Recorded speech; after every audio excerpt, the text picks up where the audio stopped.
미국의 관세 협상이 앞으로 5일 남았습니다. 8월 1일부터는 이미 미국에서 예고해 놓은 25%에 적용될 것 같으면 우리나라는 엄청난 타격을 입고 사실상 회복이 불가능한 피해를 입게 될 것이다, 이렇게 말하고 있습니다. EU를 포함해서 일본 등등 해서 여러 나라가 15%의 관세를 유지하고 있는데, 이 15% 비교해서 우리나라가 지금 그보다 훨씬 더 높은 관세를 받으면 우리나라는 가격 경쟁력에서 떨어지기 때문에 수출에 치명타를 입게 되는 겁니다. 그래서 지금 여기가 온 나라에 이 신경이 여기 집중되어 있는데, 그런데 희한하게 대한민국은 지금 빙빙 겉돌고 있습니다. 빙빙.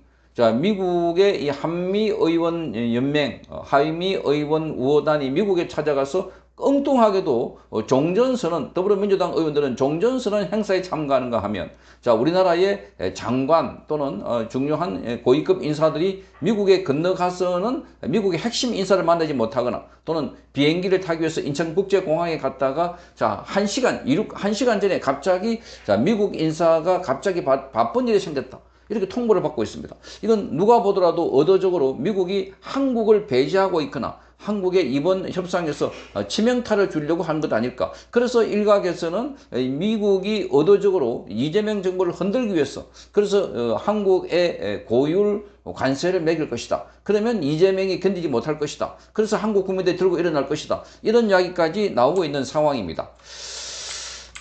그래서 지금 우선 미국 협상단은 현재 EU와 관세 협상을 위해서 스코틀랜드에 머물고 있습니다.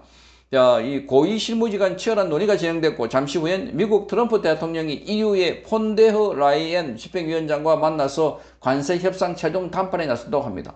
그러니까 지금 미국은 이 나라 저 나라 계속해서 시차를 두고 만나고 있습니다. 그리고 스웨덴 스톡홀름으로 이 스콧 베센트 재무장관이 넘어가서 28일부터 29일까지는 관세 협상에 돌입하게 됩니다. 스웨덴 스톡홀름으로 넘어간다는 겁니다. 결국 우리 협상단에게 주어진 시간은 30일과 31일 뿐입니다. 30일에 만날 가능성이 크거나 아니면 막판에 31일에 협상할 가능성이 큰 겁니다. 그러니까 8월 1일부터 새로운 관세 협상이 적용되는데, 우리나라는 막판까지 벼랑 끝 전술을 미국이 쓰고 있다, 이렇게 봐집니다. 구윤출 기재부 장관과 스콧 베센트 재무장관이 미국에서 만나談判을 벌일 예정입니다. 지난번에 구윤출 기재부 장관이 공항에서 한 시간 전에 통보를 받고 돌아왔는데, 나중에 보니까 베센트 재무부 장관이 한가롭게 SNS 활동을 하고 있더라. 급한 일이 생겼다 하는데 그게 아니라는 겁니다. 이게 의도적으로 그렇게 되지 않을까, 이렇게 보입니다. 문제는 현재 EU가 15% 상호 관세에 합의한 것으로 보이고, 일본도 15%에 합의한 상황이어서 우리 협상단이 최소 15%를 맞추지 못하면 일본과 EU에 비해서 가격 경쟁력이 떨어진다는 겁니다. 지금 우리의 최대 수출 경쟁국은 일본하고 EU들입니다. 그러니까 중국은 일찌감치 미국에서 관세 폭탄을 먹였기 때문에, 그래서 EU와 일본에 우리가 뒤지게 되면은 기업의 치명타가 오게 된다는 겁니다. 이 협상에 실패할 경우에 국내 경제에 큰 타격이 올 수 있기 때문에 정부는 남은 닷새 동안 외교 경제 전 라인을 가동해서 협상에 총력을 기울이겠다, 이렇게 밝혔는데, 협상에 총력을 기울여봤자 지금 만나지 못하고 있습니다. 이재명은 전화 한 통도 하지 못하는 그런 상황이 되고 있습니다. 트럼프와 전화 한 통화를 하면은 모든 것이 탑다운 방식에 의해서 뭔가 조정이 될 것 같은데, 이 이재명은 완전히 철저하게 배제되고 있는 이런 상황입니다. 그래서 지금 우리 정부는 조선 반도체를 비롯해서 전략 제조업 분야에서 미국과 협력을 해야 된다 하는 점을 부각하면서 자동차 등의 분면별 관세, 상호 관세 완화를 미국 측에 강하게 요구하고 있습니다. 미국은 농산물 시장, 이 한우 시장, 그러니까 이 소고기 수입을 개방해라. 소고기도 개방하고, 그리고 자동차 관세도 더 많이 부과할 것이다. 이러면 한국 자동차 시장이 치명타를 입게 되는 겁니다. 벌써부터 미국의 현대 기아 자동차는 큰 영업 손실에서 영업 이익에서 큰 폭의 둔화세를 보이고 있는 상황입니다. 이렇게 되면 국내 전방위적으로 치명적인 타격이 있게 되는데, 그런데 이재명은 지금 기웃한다는 것이 지금 SPC 사업장을 방문해갖고 회장을 부르고 질타하고 이런 얘기를 하고 있다 하는 겁니다. 자, 그래서 지금 관세 협상 3일, D 플러스 5일인데, 지금 남은 시간은 겨우 한 3일, 4일입니다. 왜냐하면 우리 30일과 31일에 협상을 한다면, 그래서 이재명이 직접 나서야 되는데 도대체 뭘 하고 있나 하는 겁니다. 뭘 하고 있나. 자, 제조업은 지금 1% 가지고 싸움을 벌이고 있는데, 민주당과 이재명 특검, 지금 미국 공군기지에 있는 오산 공군기지를 압수수색했다. 정말 이걸 듣고 트럼프가 대노했다고 합니다. 대노.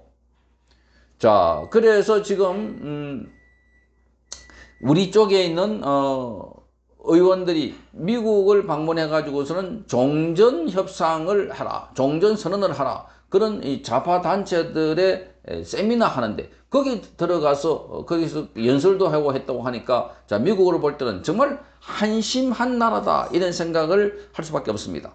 자, 그래서 이 일각에서는 의도적으로 트럼프가 이 실패, 말하자면은 관세 협상의 실패를 유도해서, 자, 그래서 이재명 정부가 무너지기를 바란다 하는 그런 농담 비슷한 이런 이야기도 나오고 있습니다. 자, 그래서 이번 협상이 불발되거나 일본이나 EU보다 더 센 관세를 맞게 되면 그야말로 이 한국 정부는 치명타를 입게 되는 것인데, 그런데 지금 봐도 이재명은 너무나 한가하게 있는 겁니다. 자, 이게 이재명도 오히려 바라고 있는 것 아닐까 그런 생각도 들 정도입니다. 왜냐하면 미국으로부터 뭐 크게 이게 떨어져 나오기 위해서는, 자, 그래서 친중으로 노골적으로 하기 위해서는, 자, 미국에서 이렇게 해서 완전히 우리나라에 덤터기를 씌웠다 이렇게 해가지고 반미 감정을 보조시키려고 하는 것 아닐까 하는 의심도 드는 대목들입니다. 그러니까 지금 뭐가 제대로 돌아가지 않으니까 양쪽 모두에서부터 이런저런 썰들이 난무하고 있는 상황인데, 분명한 것은 지금 회복 불가능한 피해를 입게 된다는 겁니다. 회복 불가능한 피해를. 자, 그래서 지금 구윤철 기재부 장관하고, 자, 베센트 미국 재무부 장관에게 쏠리고 있는데, 사실 이거는 두 장관이 할 게 아니라 이재명이 나서서 적극적으로 행동해야 되는데, 지금 우리나라 외교부 장관이 취임하고 난 뒤에도 직접 외무부 장관이 미국의 국무부 장관에 전화를 하니까 전화를 받지 않는다는 겁니다. 자, 일관되게 흐르고 있는 것은 지금 윤석열 정부를 무너뜨리고 이재명이 정권을 잡은 거, 이거 자체부터가 미국은 인정을 하지 않고 있는 것이다. 그래서 이건 지금 보더라도 누가 보더라도 지금 낙관할 수 없는 그야말로 암울한 전망이 지배적이다 이렇게 보이는 겁니다. 이건 다분히 미국에서 의도적으로 그렇게 하지 않을까. 윤석열 대통령이 돼서 지금 말하자면은 탄압이 세면 셀수록 더더욱더 미국의 반발은 커지고 있는 상황이고, 자, 그래서 이 한국과 미국의 관세 협상은 실패로 끝나지 않을까 하는 아주 불길한 전망이 나오고 있습니다. 자, 이재명 지금 뭐 하고 있는지 국민들은 묻고 있습니다. 성창경 TV였습니다.